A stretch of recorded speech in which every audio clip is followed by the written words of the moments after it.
Welcome to EduSet presentation. This is Deepmala Sharma, working as lecturer in English with Department of School Education, Haryana. Today, we are going to discuss a chapter for the students of class 11th. The title of the chapter is Silk Road. It is chapter number 8 in your books Hornbill, and it is written by Nick Middleton. First of all, let us have a brief introduction of the author. Nick Middleton. Nick Middleton is an award-winning geographer, writer, TV presenter, environmental scientist, and university lecturer. His curiosity about how planet Earth works and how people interact with it was fueled from an early age by his family's World Atlas, Hergé's Adventures of Tintin, and an endless flow of Willard Price novels. Now, he works and communicates on a wide variety of environmental issues and travel topics for a broad range of audiences, from government policymakers to primary school children. He also teaches at the University of Oxford, where he is a fellow of St. Anne's College. Now, let us have an introduction of the chapter. This chapter is a part of a travelogue about the author's travel along the ancient trade route called Silk Road regions as they are now. ये chapter author निक Middleton के travelogue यानी कि एक travelling experience यानी यात्रा वृत्तांत का एक एक्सट्रैक्ट यानी कि स्मॉल पार्ट है, एक छोटा सा पीस है. एंड ये ऑथर की ऑलमोस्ट उसी जगह की जर्नी है जहां पहले का सिल्क रोड होता था. This account of the Silk Road with its contrasts and exotic detail describes the challenges and hardships the author faced while journeying to Mount Kailash on a pilgrimage. लेकिन सिल्क रोड का ये जो present chapter में जो description दिया हुआ है वो वहां के सीनरी वाइज ब्यूटीफुल डिस्क्रिप्शन से, एग्जॉटिक डिटेल से बिल्कुल कॉन्ट्रास्ट है, यानी कि बिल्कुल ऑपोजिट है, क्योंकि यहाँ ऑथर प्रेजेंट कर रहे हैं उन सब चुनौतियों को, उन सब समस्याओं को, उन सब प्रॉब्लम्स को जो उन्होंने फेस की थी अपनी माउंट कैलाश की तीर्थ यात्रा करते समय. इससे पहले हम चैप्टर स्टार्ट करें, चलिए चैप्टर के टाइटल सिल्क रोड के बारे में जान लें. सिल्क रोड या silk route. The Silk Road was a network of trade routes which connected the East and West from the 2nd century BC to the 18th century. The Silk Road primarily refers to the land routes connecting East Asia and Southeast Asia with South Asia, Persia, the Arabian Peninsula, East Africa and South Europe. तो world के map की अगर हम बात करें तो बेटा आप यहाँ देख रहे हैं सिल्क रूट की जो रेड कलर की लाइन से यहाँ देखा जा सकता है. ये वो रास्ता था जिस पर ट्रेड यानी व्यापार किया जाता था एंड ये इन सब देशों को कनेक्ट करता था. देखिए कौन कौन से देश यहाँ हैं: China, India, Persia, Arabia, Somalia, Egypt, और इस तरह से यूरोप कॉन्टिनेंट और एशिया कॉन्टिनेंट, यानी कि वेस्टर्न में यूरोप कॉन्टिनेंट और ईस्ट में एशिया कॉन्टिनेंट को ये जोड़ने का काम करता था. तो बेसिकली ईस्ट और वेस्ट के नेशंस को इसी ट्रेड रूट से जोड़ने का काम लिया जाता था. एंड प्रोमिनेंटली जिस चीज का व्यापार किया जाता था दैट वाज सिल्क, क्योंकि चाइना में सिल्क की प्रोडक्शन होती थी. एंड इसी रास्ते से जो आप रेड लाइन में देख पा रहे हो, ये जो सिल्क था ये इसी रास्ते से विश्व के दूसरे देशों में, दूसरे कॉन्टिनेंट्स में भेजा जाता था. तो इसी सिल्क रूट की बात की जा रही है हमारे इस प्रेजेंट चैप्टर अंडर डिस्कशन में, जिस पर ऑथर ट्रैवल कर रहे हैं. लेकिन अब प्रश्न ये पैदा होता है कि वो ट्रैवल क्यों कर रहे हैं, कहाँ जा रहे हैं. वो दरअसल करना चाहते हैं कोरा.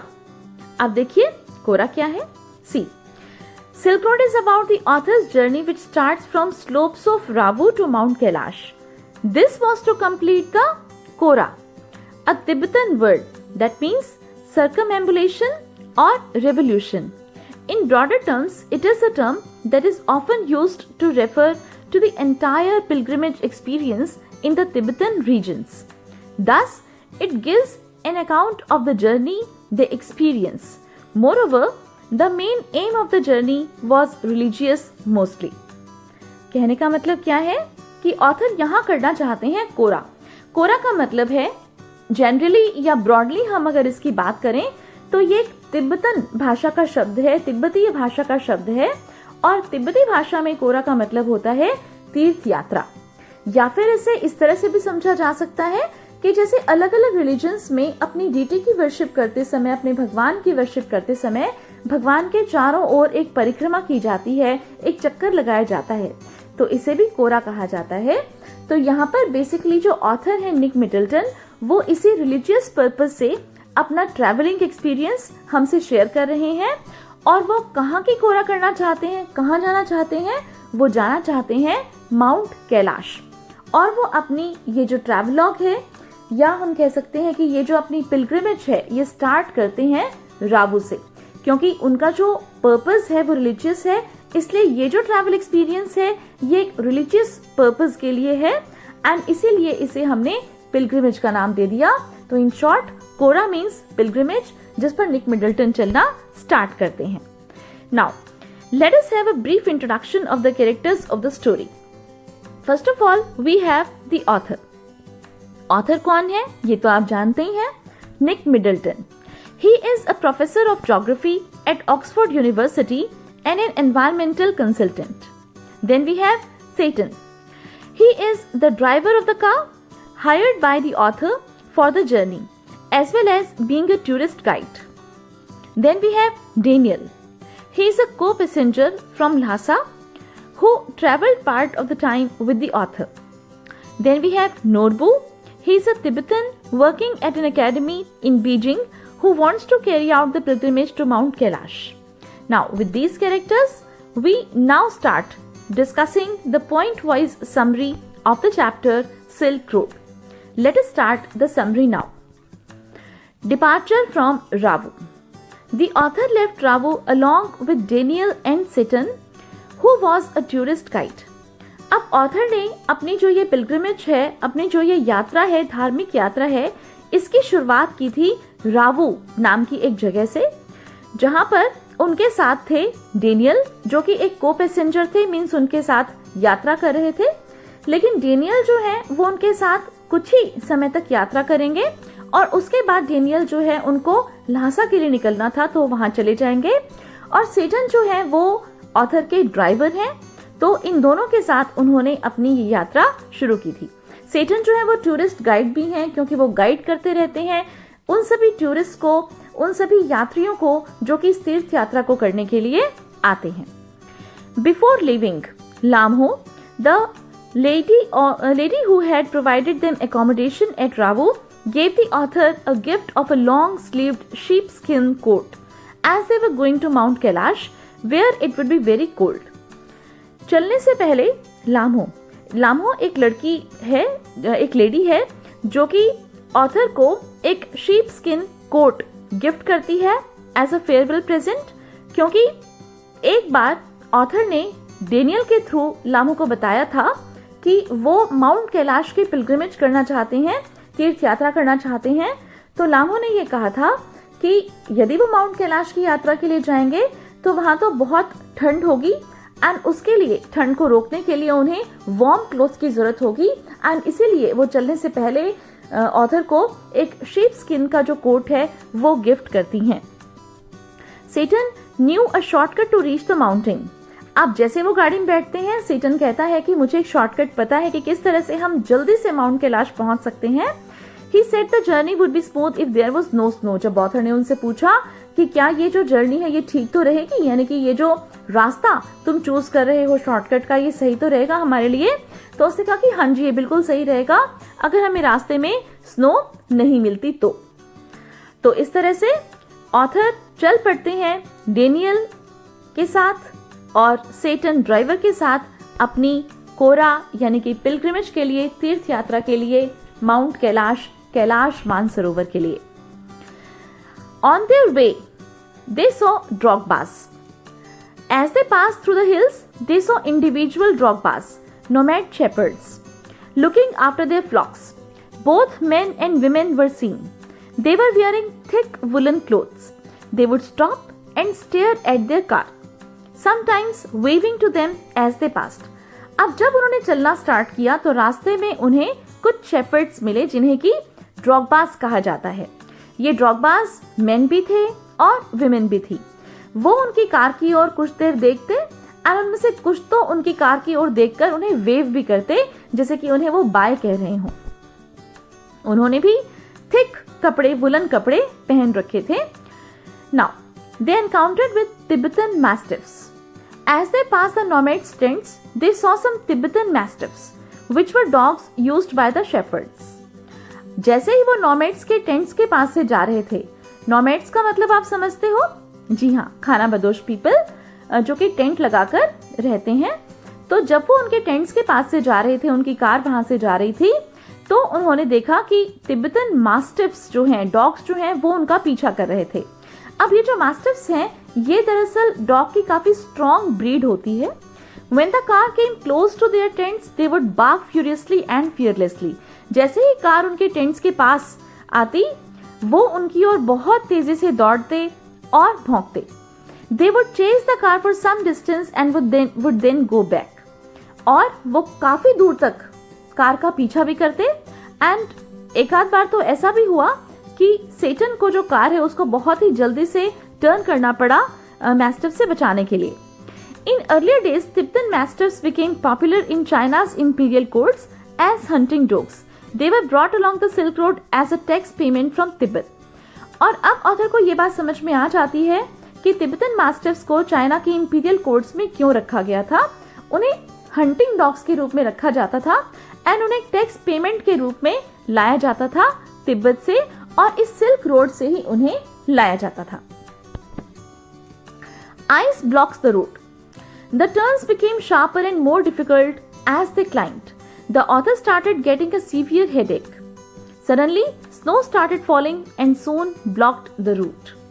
अब जैसे जैसे वो आगे बढ़ते गए, उनके जो टर्न्स हैं वो और भी ज्यादा शार्प होते गए, क्योंकि आपको पता है कि पहाड़ी इलाकों में जब ड्राइव किया जाता है, ट्रेवल किया जाता है, तो बहुत ही तीखे मोड़ होते हैं। और ऑथर जो है उसे हेडेक की प्रॉब्लम भी स्टार्ट हो गई थी because of the matter of high altitude. ऊंचाई पर जा रहे थे। ऊंचाई पर जब भी जाते हैं तो ये बात आपको पता ही है बेटा कि ऑक्सीजन लेवल जो है वो डाउन हो जाता है, जिसकी वजह से ऑथर को काफी हेडेक हो रहा था। फिर सडनली स्नो स्टार्टेड फॉलिंग, तभी बर्फ गिरने लग गई और इसकी वजह से जो उनका रूट है वो ब्लॉक हो गया। बर्फ की वजह से उनका जो रास्ते पर बर्फ गिर गई एंड जो रूट है उनका वो ब्लॉक हो गया बर्फ की वजह से। Daniel and the author got out the car to reduce its load on sharp bends. अब डेनियल और ऑथर को कार में से बाहर निकलना पड़ा क्योंकि जो मोड़ थे वो बहुत ही खतरनाक थे, बहुत ही शार्प थे। तो इसलिए कि भी कार में से लोड जो है उसे कुछ कम किया जा सके, तो डेनियल और ऑथर कार में से बाहर निकल गए। The altimeter watch on the author's wrist indicated that they were at a height of 5,210 meters above sea level. और जो ऑथर की वॉच है, जब उन्होंने उस पर देखा तो वो 5,210 मीटर ऊंचाई पर थे समुद्र तल से। The icy top layer of the snow was dangerous as the car could slip off the road. अब देखिए, स्नो जो है वो दरअसल प्रॉब्लम की बात नहीं थी, लेकिन उसका जो टॉप है दैट वाज आइसी, क्योंकि स्नो के ऊपर जो है एकदम आइस जैसी लेयर एक जम चुकी थी। उसकी वजह से उनके लिए काफी खतरनाक हो सकता था, क्योंकि अगर सेटन उस आइसी टॉप लेयर पे कार चलाएगा तो उनका जो टायर है वो स्लिप कर सकता है और वो नीचे गिर सकते हैं। तो इसके लिए उन्होंने क्या किया, डेनियल ने, सेटन ने और ऑथर ने भी जो आइस बिछी हुई थी उसके ऊपर उन्होंने काफी ज्यादा रेत, मिट्टी डाल दी ताकि ग्रिप बनी रहे कार के टायर की उस मिट्टी के साथ। When they reached at a height of 5,515 meters, which was the top of the pass, the atmospheric pressure became so low that Satan had to open the lid of the petrol tank to release the evaporated fuel. और जब वो 5,515 meters की ऊंचाई पर पहुंचे, ये बिल्कुल जो पास था, माउंटेन पास था, उसके टॉप पर थी ये हाइट। उस समय एटमॉस्फेरिक प्रेशर इतना कम हो गया कि सेटन को पेट्रोल टैंक का जो लिड है उसे खोलना पड़ा ताकि उसमें से जो इवेपोरेटेड फ्यूल है, पेट्रोल है, वो रिलीज हो सके। Back on the highway, by late afternoon they had reached the small town of Hor on the shore of Lake Mansarovar, which was on the old trade route between Lhasa and Kashmir. दोपहर तक वो एक small town में पहुंच गए थे जिसका नाम था होर। वो लेक मानसरोवर के किनारे पर था और ये जो रास्ता था ये ल्हासा और कश्मीर के बीच में जो ओल्ड ट्रेड रूट था वहां पर जा रहा था। Daniel return to Lhasa from there, और डेनियल वहां से उनसे अलग हो गया और वो ल्हासा के लिए चला गया। Tsetan got the flat tyre of the car repaired there. अब सेटन ने देखा क्योंकि जो उनकी राइड थी वो काफी बम्पियर थी, बहुत ज्यादा स्लोप्स थे, इसलिए जो उनकी जो गाड़ी का टायर है वो फ्लैट हो गया था। और आपको पता है कि फ्लैट टायर जो है वो अगर हिली एरिया में अगर आपको ड्राइव करना है या कहीं भी आपको अगर मान लीजिए ड्राइव करना है, अचानक से ब्रेक लगाने पड़ जाए तो बहुत ही रिस्की हो सकता है, ग्रिप नहीं बन पाती, ब्रेक्स प्रॉपरली नहीं लग पाते। तो इसलिए सेटन ने अपना जो फ्लैट टायर था कार का उसे भी रिपेयर कराया वहां पर। Hor was a grim miserable place.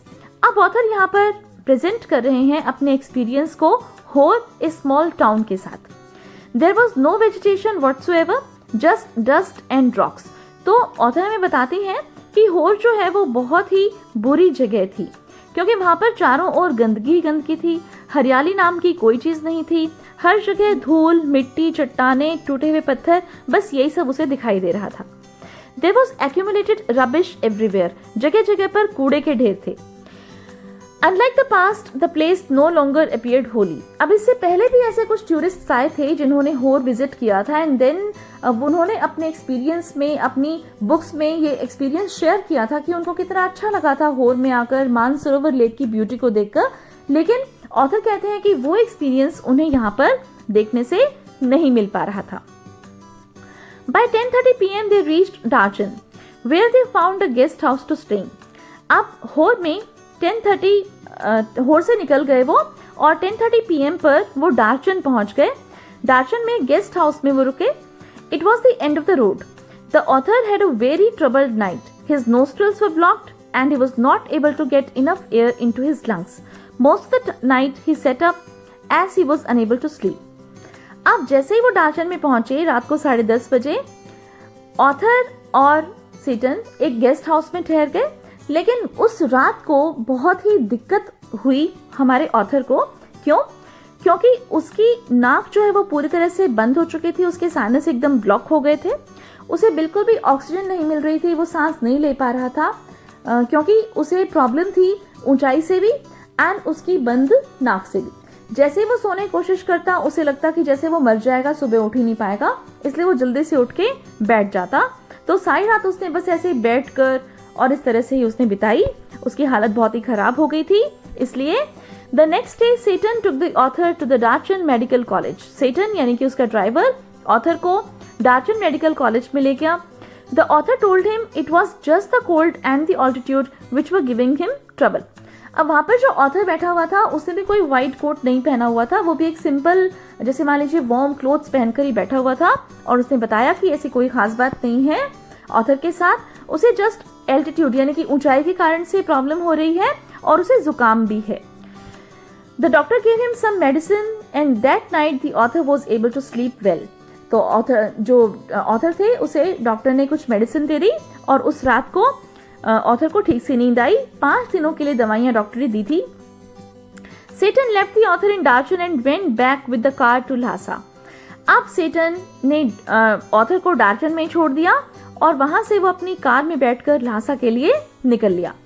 He did not mind if the author would die in Darchan. और ऑथर को यही चिंता थी कि कहीं जैसे उसकी तबीयत ज्यादा खराब ना हो जाए, तो उसे कुछ भी बुरा नहीं लग रहा था सेटन को इस बारे में सोचकर कि अगर ऑथर मर भी जाए तो डार्चन में। He was a good Buddhist and believed in life after death. और जो क्यों उसको बुरा नहीं लग रहा था, क्योंकि जो सेटन है वो एक बुद्धिस्ट था। He was a good Buddhist और बुद्धिस्ट जो है वो लाइफ आफ्टर डेथ में विश्वास रखते हैं।